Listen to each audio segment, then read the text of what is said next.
Bismillahirrahmanirrahim. Membantah Syekh bin Baz tentang Maulid Nabi sallallahu alaihi wasallam. Syekh bin Baz adalah seorang ulama besar Wahabi. Ia menjadi salah satu rujukan utama kaum Wahabi dalam mencari hukum-hukum Islam, termasuk hukum perayaan Maulid Nabi sallallahu alaihi wasallam. Kaum Wahabi pasti mencari jawaban ke beliau. Tapi sayang, yang namanya Wahabi tidak pernah merujuk pada ulama-ulama terdahulu. Mereka membuat kaidah hukum sendiri yang para ulama terdahulu tidak pernah mencetuskannya. Syekh bin Baz ditanya tentang hukum Maulid Nabi sallallahu alaihi wasallam seperti yang tertera dalam website resmi Syekh bin Baz, yaitu binbaz.org. Nah, ini linknya. Silakan bisa dicari di Google mungkin. Nah, ini adalah pertanyaannya. Pertanyaan yang diajukan kepada Syekh bin Baz. Hukmu man yasna'u wa yahdurul ihtifala bil maulidin nabawi. Hukum orang yang mengadakan maulid dan menghadiri perayaan maulid Nabi sallallahu alaihi wasallam. Pertanyaan ini berasal dari seorang yang berdomisili di Mekah Al-Mukarramah. Pertanyaannya adalah, hukmul maulidin nabawi. Apa hukum merayakan maulid Nabi?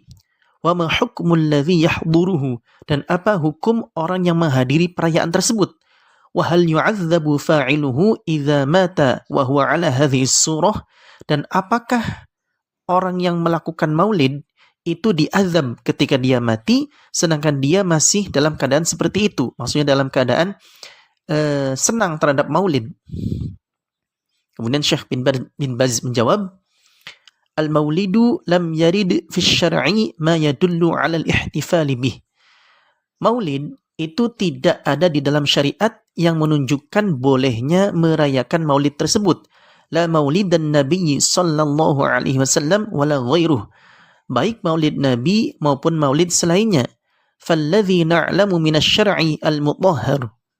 Dan apa yang kami ketahui dari syariat yang suci ini, wa qarrarahu al-muhaqqiqun min ahli ilmi, dan juga telah ditetapkan oleh para ulama ahli tahqiq, annal ihtifala bil maulidi bid'ah, bahwasannya perayaan maulid adalah bid'ah. La syakka fi dzalik, tidak ada keraguan terhadap hal itu.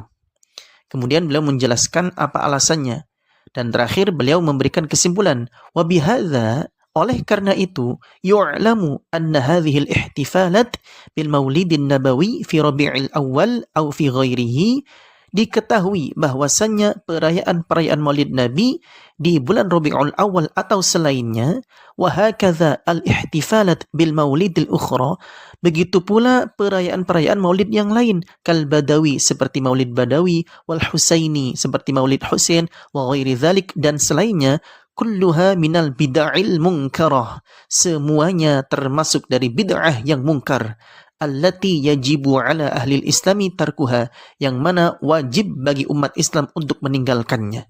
Begitu jawaban bin Baz. Jika diringkas, jawaban bin Baz mencakup 3 hal. 1. Perayaan maulid Nabi tidak ada dalam syariat. 2. Para ulama ahli tahqiq atau muhaqqiqin menegaskan bahwa perayaan Maulid Nabi adalah bid'ah tanpa keraguan. 3. Maulid Nabi adalah bid'ah yang mungkar dan umat Islam wajib meninggalkannya. Pernyataan Syekh bin Baz ini sangat mengerikan. Bagaimana tidak, ia sampai mewajibkan umat Islam untuk meninggalkan perayaan Maulid Nabi. Maka di sini kami akan menunjukkan bahwa pernyataan-pernyataan beliau itu sangat keliru. Dan di sini kami akan membuktikan bahwa kaum Wahabi itu tidak pernah mengikuti para ulama ahlus sunnah terdahulu. Berikut ini deretan para ulama besar ahlus sunnah yang membolehkan dan menganjurkan perayaan Maulid Nabi sallallahu alaihi wasallam. Pertama, Asy-Syaikh Umar bin Muhammad Al-Malla, wafat 570 Hijriah. Beliau adalah seorang ulama terkemuka di Mosul, Irak. Beliau menjadi penasihat utama Raja Nuruddin Mahmud Zanki, wafat 569 Hijriah, seorang raja yang sangat terkenal akan keadilannya.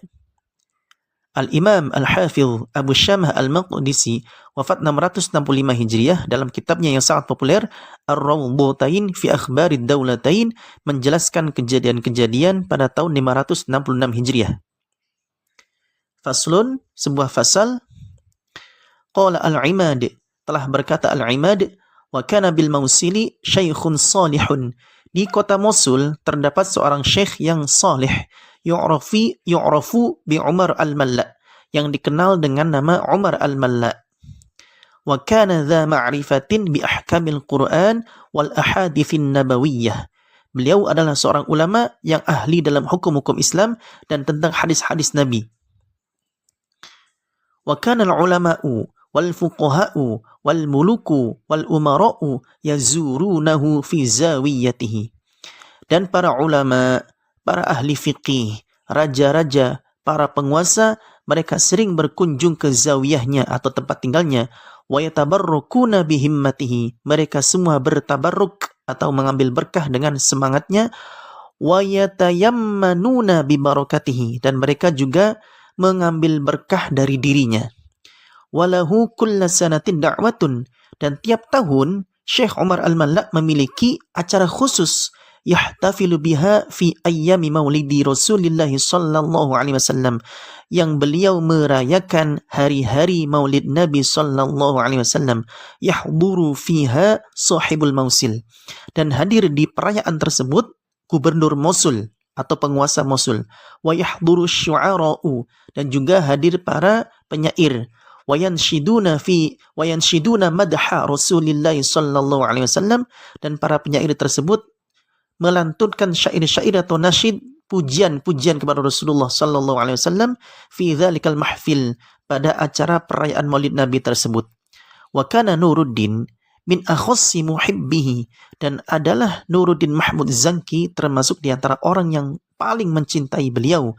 Yastashiruhu fi hudurihi, dan beliau sering juga bermusyawarah ketika bertemu. Wa yukatibuhu fi masalih umurihi, dan Raja Nuruddin juga sering berkirim surat kepada Syekh Umar al-Malla tentang urusan-urusan pentingnya. Ini dalam kitab Ar-Rawdatain fi Akhbarid Daulatain karya Abu Syamah Al-Maqdisi juz 2 halaman 171 sampai 172. Yang kedua, Al-Imam Al-Hafidh Ibnu Dihyah wafat 633 Hijriah. Beliau adalah seorang ulama besar dan terkemuka dalam bidang hadis, tarikh atau sejarah dan sastra Arab. Al-Imam Al-Hafidh Jalaluddin As-Suyuti wafat 911 Hijriah menilai beliau, Ibnu Dihyah adalah seorang Al-Imam Al-Allamah Al-Hafidh Al-Kabir Abul Khattab Umar bin Hasan bin Ali bin Muhammad bin Faraj bin Khalaf Al-Andalusi Ad-Dani Al-Aslu As-Sabti. Al-Hafidh Ibnu Dihyah adalah seorang al-imam, seorang imam al-allamah yang sangat alim, al-hafidh, seorang hafidh hadis al-kabir yang besar. Ini dalam kitab Tabaqatul Huffaz lis-Suyuti halaman 501. Perlu diketahui, gelar al-hafidh adalah khusus bagi ulama yang telah hafal paling tidak 100.000 hadis beserta matan dan sanadnya. Dalam permasalahan Maulid Nabi sallallahu alaihi wasallam, Al-Hafidh Ibnu Dihyah memiliki sebuah pengalaman hidup yang berharga, yaitu ketika beliau menghadiri sebuah perayaan Maulid Nabi yang sangat besar di kota Irbil atau Arpel, Irak, yang diadakan oleh seorang raja yang agung, Muzaffar Abu Sa'id bin Zainuddin Kukuburi, wafat 630 Hijriah. Kisah ini disebutkan oleh Al-Imam Al-Qadhi Ibnu Khallikan, wafat 681 Hijriah. Ini karena panjang, mungkin saya akan sebutkan saja langsung terjemahannya. Ibnu Dihyah tiba di kota Irbil atau Arpel pada tahun 604 Hijriah. Ketika ia dalam perjalanan menuju Khurasan, ia melihat penguasa kota tersebut, yaitu Raja Al-Mu'azzam Muzaffaruddin bin Zainuddin rahimahullah ta'ala, yang sangat gemar merayakan Maulid Nabi dengan perayaan yang besar. Ia kemudian membuatkan untuk sang raja sebuah kitab maulid berjudul At-Tanwir fi Maulidis Sirajil Munir dan membacakannya langsung kepada raja tersebut. Kami Ibnu Khallikan mendengar pembacaan kitab tersebut dari raja dalam 6 majlis pada bulan Jumada Tsani tahun 625 Hijriah. Ini Selanjutnya, ketika kitab tersebut atau At-Tanwir selesai, Raja Al-Mu'azzam memberikan hadiah kepada Ibnu Dihyah berupa uang 1000 dinar. Ini dalam kitab Wafayatul A'yan wa Amba'u Abna'iz Zaman karya Ibnu Khallikan juz 3 halaman 449 sampai 450. Apakah Al-Hafidh Ibnu Dihyah berkata bid'ah, sesat, batil atau mungkar terhadap perayaan Maulid yang ia ketemui? Hei, justru beliau sendiri sangat mengapresiasi perayaan Maulid yang ia temui sampai-sampai menghadiahkan sebuah kitab Maulid untuk sang ketua pelaksana perayaan Maulid, yaitu Raja Al-Mu'azzam Muzaffar Kuburi. Yang ketiga, Al-Imam Abul Abbas Al-Azzafi, wafat 633 Hijriah. Beliau adalah seorang ulama besar mazhab Maliki di kota Sabtah, sebuah kota penting di Maghribi atau Maroko yang saat itu menjadi pusat ilmu dan peradaban Islam. Syekh Abdul Qasim Ibnu Ash-Shaykh As-Sabti, wafat 723 Hijriah, berkomentar tentang Imam Abul Abbas Al-Azzafi. Abul Abbas Al-Azzafi adalah seorang al-faqih, al-alim, al-amil, al-alam, al-awhad, al-wari' al-fadil, al-dhabit, al-naqid, al-musnid, baqiyatul muhaddithin. Intinya adalah Imam Abul Abbas Al-Azzafi adalah seorang yang ahli fiqih, orang yang alim, yang mengamalkan ilmunya, yang sangat wara', yang utama, yang dhabit, yang teliti, yang seorang analis hadis, seorang yang memiliki banyak sanad, dan seorang yang menjadi generasi terakhir pewaris para muhaddithin atau para ahli hadis. Perlu diketahui bahwa Imam Abul Abbas Al-Azzafi adalah perintis pertama kali peringatan Maulid Nabi di Maroko. Ketika beliau melihat masyarakat Maroko Utara yang sering berinteraksi dengan orang-orang Nasrani Andalusia atau Spanyol bagian selatan, mereka menjadi ikut-ikutan tradisi dan perayaan agama Nasrani. Oleh karena itu, beliau membuat perayaan Maulid Nabi sebagai tandingan terhadap tradisi perayaan agama Nasrani.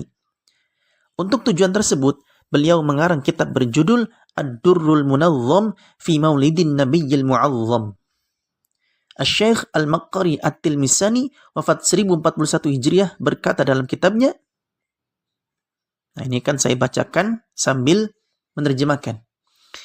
Dan adalah Sultan Abu Hammu Musa bin Yusuf, seseorang raja yang dipuji dalam qasidah ini. Jadi sebelumnya itu ada sebuah qasidah panjang. Yahtafilu li lailati maulidi Rasulillah sallallahu alaihi wasallam. Beliau merayakan malam Maulid Rasulullah sallallahu alaihi wasallam ghayatul ihtifal, dengan perayaan yang sangat meriah. Sebagaimana para raja-raja Maghrib atau Maroko dan Andalusia atau Spanyol pada zaman itu atau zaman sebelumnya, mereka semua selalu merayakan Maulid dan tidak ada satupun dari mereka yang melalaikannya. Dan sungguh telah lalu bahwasanya Abul Abbas Al-Azzafi, penguasa Sabtah, adalah orang yang pertama kali merayakan hal tersebut di negeri Maghribi atau Maroko. Beliau melakukan tersebut dalam rangka untuk mendekatkan diri kepada Allah Ta'ala, dan kemudian orang-orang mengikuti inisiatifnya tersebut, mengikuti Maulid Nabi tersebut, sehingga semua orang pun merayakan Maulid Nabi dengan tujuan untuk mengagungkan Rasulullah sallallahu alaihi wasallam yang memang wajib diagungkan dan ditinggikan. Ini dalam kitab Azhar Ar-Riyadh fi Akhbaril Qadhil Iyadh karya Al-Maqqari At-Tilmisani juz 1 halaman 243. Jika kaum Wahhabi berkata, kalau begitu Abul Abbas Al-Azzafi telah menciptakan bid'ah dan melestarikannya, maka kita jawab dengan pernyataan dari Syekh Abul Hasan Ar-Ru'aini, wafat 666 Hijriah. Ia, Abul Abbas Al-Azzafi, termasuk dari generasi akhir ahli ilmu yang berpegang teguh dengan sunnah dan membelanya.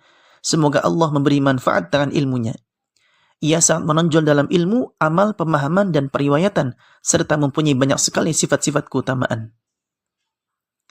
Dan ia berada di atas jalan yang mulia berupa berpegang teguh pada sunnah dan meneladani salaf. Di dalam kitab Al-Irad li Nubdhatil Mustafad karya Abul Hasan Ar-Ru'aini halaman 42. Perhatikan, Imam Abul Abbas Al-Azzafi adalah seorang ulama yang sangat berpegang teguh pada sunnah dan meneladani salaf. Dengan kata lain, perayaan Maulid Nabi adalah didasarkan pada sunnah dan prinsip-prinsip salaf. Sekarang saya tanya kalian, mau pilih mana? Ulama Ahlus Sunnah terdahulu atau ulama Wahabi seperti bin Baz? Gunakan akalmu. Insya Allah akan saya tampilkan para ulama besar Ahlus Sunnah lainnya pada kesempatan berikutnya. Wallahu a'lam.